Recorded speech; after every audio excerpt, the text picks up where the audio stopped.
Welcome back to Z to Z. We are now at episode 17. If you're a first time listening to this podcast, we are a franchise podcast that is focused on providing information to Z's by Z's. So let's start talking Z to Z. So today we're going to talk a little bit about some serious matters going on here in Arizona. It's been going on since January of this year, and some legislation regarding some what the state is infringing on franchising and what they plan to do, and concerning House Bill 2404. Again, that's House Bill 2404, and it's a pretty, as it's been described as an invasive legislation that is going to be really interfering with the franchisor and franchisee relationship, pretty much creating a third party partnership into this. And so, from a private contractual contract between the franchisor and the franchisee, with this legislation is wanting to do is set in a third party, which would be the state, in this case, state of Arizona. Again, that's House Bill 2404. It likens to the same bill that happened in 2016 in California, and we'll talk a little bit about that as well. So, it's pretty serious in the sense of, if this passes the Senate and the House here in Arizona, it could really change the layout of franchising here in Arizona as we see it today, which would be a total bad thing. There's over 19,000 franchise organizations out here, franchisees out here in Arizona, that would really, mess things up for a lot of people, and frankly, not create a system in a place to where now government is in there, putting their 2 cents in a private contract between a franchisor and a franchisee, which, we already got enough government control. But I am not going to get into any politics here. This is not the forum. This is not the case. So yeah, it's a critical bill that we hope that is not going to pass here. I know that the International Franchise Association has sent in their sent in a memo, and actually sent it to the senator here in Arizona. I'm going to read you a couple of paragraphs of what they sent over to the legislator here in Arizona. The International Franchise Association today released the following statement, which was on March 20th. So we're talking 7 days ago. The legislation could create one of the most far-reaching, erroneous franchise laws in the century by inserting the state government into private franchise contracts, diminishing brand standards, and closing the door to future franchise opportunities in the state, in this case, Arizona. This anti-business legislation is copy and pasted from the California law and taken a step further. This was said by Jeff Hanscom, the IFA Vice President for State and Local Government Relationships. IFA urges the Assembly to oppose House Bill 2404, that's HB 2404, before it damages the state's 19,000 plus local franchise businesses and any future Arizona business owners that are pursuing the American dream through franchising. This bill is the definition of government overreach, and we hope lawmakers will reject this bill before they vote to turn Arizona into California. Doing some research on this, and came across a franchise attorney, Dan Warshawski, and he kind of puts it simply here. It's basically the next Californication of Arizona, I would say. His firm is based here in Scottsdale, and he works for franchising franchisors. It says the franchisor should have serious, let me repeat this, franchisors should have serious concerns about the bill, as it could become law thanks to Arizona changing political climate. Again, we're not going to talk about politics here. It's not the forum for it.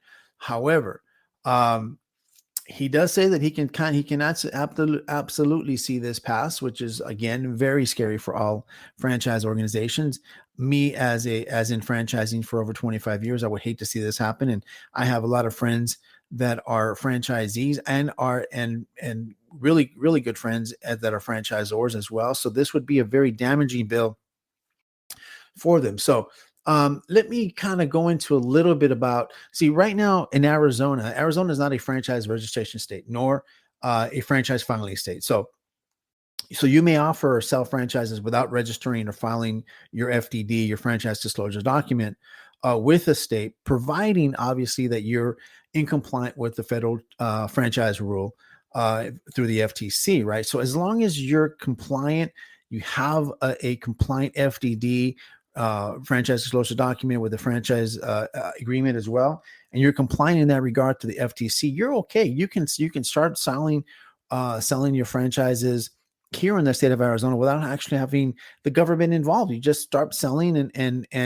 and you're, as long as you're, like I said, again, as long as you're compliant with the FTC, you're good to go in Arizona. This HB 2404 would take all that away. It inject the state, the government into that contract, thereby putting their foot in the door to dictate exactly what the franchisor is supposed to do and what the franchisee is supposed to do. So, I don't want to go into the whole thing, but let me summarize a little bit about some points that I took away from this bill. And I'm not going to, there's a few points here that I highlighted, but I'm not going to go through all of them. I'll just go through, maybe 4 of them or whatever. But this bill particularly stipulates any condition or provisions purported to bind a person to waive compliance with the statutory franchise requirements is contrary to public policy and is void. So basically what they're saying is that, listen, we're going to come in and we're going to stipulate what's going to happen in this transaction according to what we see fit. And applies franchise requirements to any franchise that is domiciled in the state or the franchise business is or has been operating in the state. So basically, if you're a franchise in Arizona, this is going to be applicable to you. And also it says prohibits a franchisor from terminating a franchise prior to the expiration except for good cause, and outlines the limitations of good cause. So they're going to be dictating whether or not what is good cause, and you have to follow their guidelines and their rules to see if you can actually terminate a bad franchisee within the system. A lot of these rules and laws regarding this is for the benefit of the franchisees that are out there and following the model and working the way they're supposed to. And that's what the franchise rules are for, right? There is always going to be some bad apples in the system. And that protects these particular regulations on the FDD, helps protect the good ones, the good franchisees that are out there working hard, diligently, day by day, trying to get their business up and going and following the rules, following the model towards success. And then you got like I said, you got a few bad apples out there. They're going to ruin it for everybody. It's exactly what's happening here, right? So, that is something that I think we really got to understand. And as a group, I am a franchisee advocate. And I'm an advocate for the franchisees, those franchisees that are following the model. Okay. They're working hard. They're out there every day, like I said, working diligently to get their business off the ground, following the rules, participating in and engaging in communication with the franchisor, trying to understand what needs to be done in order to be successful, right? Then there's these franchisees out there that are really maybe not be trying too hard, maybe don't like the system, and frankly, maybe should not have been in the system in the first place. Okay. So if that happens, that's the franchisor's bad. That's the sales team's bad right there, because should be some due diligence, some processes in place to avoid the bad apple sneaking in. Now, you're going to have bad apples, no question. That's going to happen. But what do we have out there to make sure that those particular bad apples or bad franchisees that are in the system do not damage the integrity of the brand and the success of the franchisee that is working hard to make that happen, right? And those what these rules are made from. Now, when you have the state coming in, okay, so you got the state coming in, and let me kind of tell you a little background. And I don't know, I'm not going to go into much detail because I don't know 100% of the facts. But however, I do know that in 2016, that law that was passed stemmed from a franchisee in California that was disgruntled and basically was a bad apple and decided to take it one step further and really change how things happen in favor. Now, everybody knows that the franchise disclosure document is really leaning towards the franchisor. Now, you can have an argument on both sides. You really can. My argument is the fact, yes, it is towards the franchisor side. However, the rules and that are in place there are to protect those franchisees that are actually following the model and doing the things that they're supposed to do. If you're doing what you're supposed to do, you're not going to worry about what's in the FDD. You're gonna comply to what's going on in the operations manual. You're gonna go to comply with if there's an FBC, what their FBC is guiding you and helping you along the process, along with utilizing your skills as a franchisee, as a business person to align your skills with the methodologies of the brand that you're with. So if you follow that, you're gonna be great, no problem. But if you go against the grain, if you're following a different model, if you're going to go your own way, then one, you're not supposed to be franchised in the first place. And that's, that's the fault of the sales team of the franchisor for, getting you in that far. And second, you're not following the model, and you're trying to go against what that purpose, that success is. And what do you have to do to be successful in that particular brand? And I've seen people go, no, I want to use this format, or I want to use that, or I want to use this different POS system, or I don't think that works. I want to do my own thing, or I want to advertise this way, use this terms, use this language, when it's totally contradicting to what the model is asking you to do. Right. So these rules are set for those people that are not following the model. Now, again, there's different arguments. I mean, people are going to argue me about that. I get it. That's okay. But when you have the state coming in and putting their foot in the process, it's going to lead to, you give the government an inch and they're going to take a yard. Okay. Everybody knows that. And you start to give them the leeway to start to dictate what small business is going to do and run. You're not going to have a franchise anymore. That is something else. That turns into something completely different. Now, do you think franchise organizations are going to want to stay in California? No. There has been a decline in franchise growth in the last few years in California because of this 2016 rule. And if this law passes, if this law passes in Arizona, which I believe it may have, yes, it did. It passed the House Majority Caucus, and it also passed the House. And obviously, the House Majority and Minority has said it is. So now it goes to legislation. Now it goes to the House and Senate for votes. Maybe some adjustments here and there before it goes to an actual vote. So this law is supposed to be enacted starting January 1st, 2024 here in Arizona. But it's important to understand what this can do to franchising in this great state of Arizona. And if it does, folks, we're going to be in a world of hurt. We cannot have government step in and take over what we call franchising and start manipulating and adding their 2 cents in there. Now they're going to come in and say, hey, listen, we're going to come in to protect the franchisees. We're going to protect, everybody involved in franchising. That's great. Maybe so. But at the end of the day, it's not what's going to happen. It's what's going to be at the best interest of the state, what they want to do and how they're going to do it. And that's what it really comes down to. We want that protection is between the franchisor and the franchisee. That contract is there to protect both parties. That contract is there to protect the franchisee that is following the model, following the rules, making sure that they're successful in their brand. And because if you start getting the bad apple starting going out there and just going buck wild, what's going to happen? It's going to ruin it for everybody. The brand's going to get diminished. They're not going to be successful. And then if that starts to happen, then the good franchisees are going to start getting discouraged.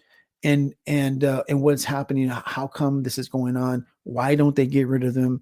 it's all this stuff that happens along the way. Now it takes time.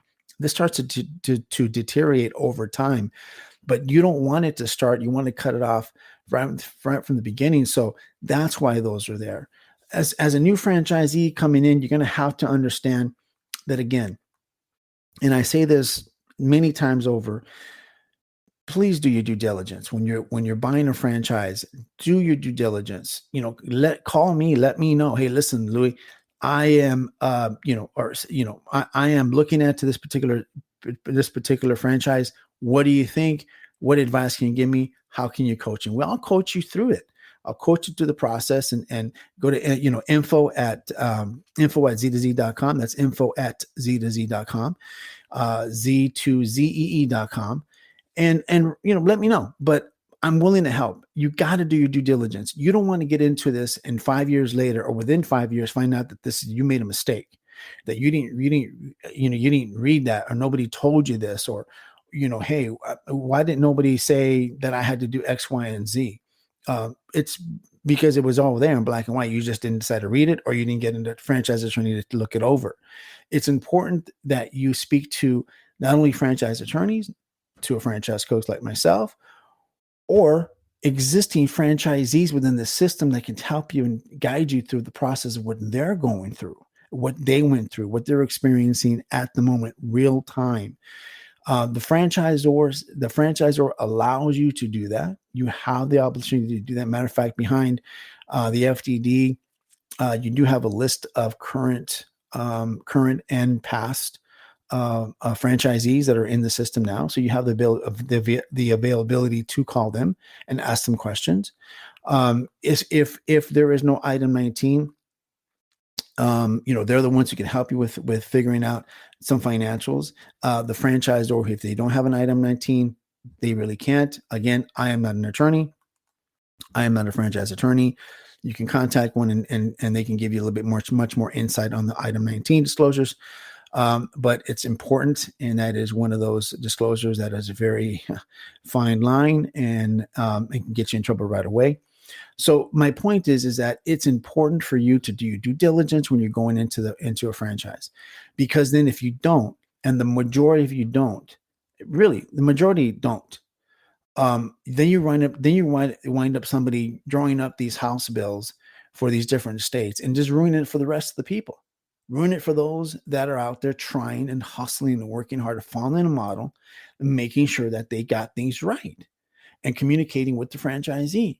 So when you have those bad apples, this is what happens. This is a perfect example of what happens over time. It starts creating ruffles. The state says, you know what, because you guys don't know what you really are doing, we're going to step in and we're going to take care of the business ourselves. And that is a bad thing to happen out here. So I'm trying to be positive and saying that this may not pass. This probably won't pass. But then again, I am not going to talk politics. I'm not going to get in there, but there has been some political changes here in Arizona in the last since the last election. So I don't know how this is going to roll. But I do know that if it does pass, it's not going to roll in the direction that we want it to go. For franchise organizations, for small business, for people who want to get in and get out there and start their own franchise, the opportunity to start a franchise, this is going to hinder it a little bit. It's going to add more layers of complexity to a system that, yes, does a franchise system need assistance, need help? Can it be better? Of course it can. Most definitely it can, but not this way. I think we are all grown adults. We're all professionals. We are all very smart people. The International Franchise Association has many, many long stated people that been in franchising for I've been in franchising from 20 to 25 years. There's folks in there that's just doubles that time. There's a lot of smart people in within the International Franchise Association. There is a lot of smart people that are franchisees and franchisors that are trying to make a difference in franchising. We need to tap into those. We don't need to be tapping into the state governments and to have them come in and start telling us and dictating us what we can and cannot do. as an organization and as a system in this franchise system. We just cannot have that. So I think it's important to really, if you are in Arizona and you're listening to this podcast today on z2z.com, that's z2zee.com. If you're listening to this podcast and if you live in Arizona, make sure that you go out there and you actually get out there and write to your representatives. So the primary sponsor of this was Stacy Travers. She's Arizona Representative Stacy Travers. Arizona Representative Laura Terech, Terech. And then we have an Arizona Representative Marcelino Quiñones and Mariana Sandoval. Okay, guys. There is a lot of Hispanic Latino people in Arizona that want to own their own business. Maricelo, Mariana, you're messing it up for those folks. You are messing it up for your folks that want to start a business because you're putting your 2 cents in somewhere where it doesn't need to be in. Teach these folks how to run a business the right way. And then you'll avoid having to be a sponsor of a bill like HB 2404. So if you're listening to me, Maricelo and Mariana, call me up. You have my information. Call me up. info@z2z.com. That's z2zee.com. Send me a line. Send me a note. I would love to talk to you and educate you a little bit on franchising and what our folks are doing, our Hispanic Latino folks are doing to expand their communities through franchising. There is an opportunity to do this. This will not provide that opportunity for them to open up the business. So those are the representatives, what they call sponsors. If you have the opportunity to get out there and get a hold of those folks, that'd be great. When it comes to that time to vote for the legislation, obviously HB 2404 is not for good business. It's not good business in Arizona, and we need to make sure that we can avoid this from happening. Okay. All right, folks. Usually I don't, and here at Z2Z, we don't usually get into any kind of politics or any kind of government affairs of what have you. But when I ran across this and I saw this was escalating, I was monitoring it since January, and then it started escalating more to the point where it passed both House majority and minority. I had to say something to make sure that we prevent this from happening. We do not want any Californication happening here in Arizona. Again, I love my state, love it very much. Born and raised in California, but no. They can keep all their politics and all their craziness over there. Arizona, let's stay focused. Let's make Arizona a very entrepreneurial minded state, a business focused state that we can create value to the state, and create businesses in the state, create opportunities for Hispanic and Latino members of society here in our communities, and give them the opportunity to open up a franchise. Let's do that. Let's stay focused with that. All right. Okay, folks. Well, thank you very much again for listening to me. Again, I apologize for getting into this political legislation little tangent here, but it was for a good cause, and I want to make sure that the people and my listeners are aware of what's going on. So again, if you have any questions, info@z2zee.com.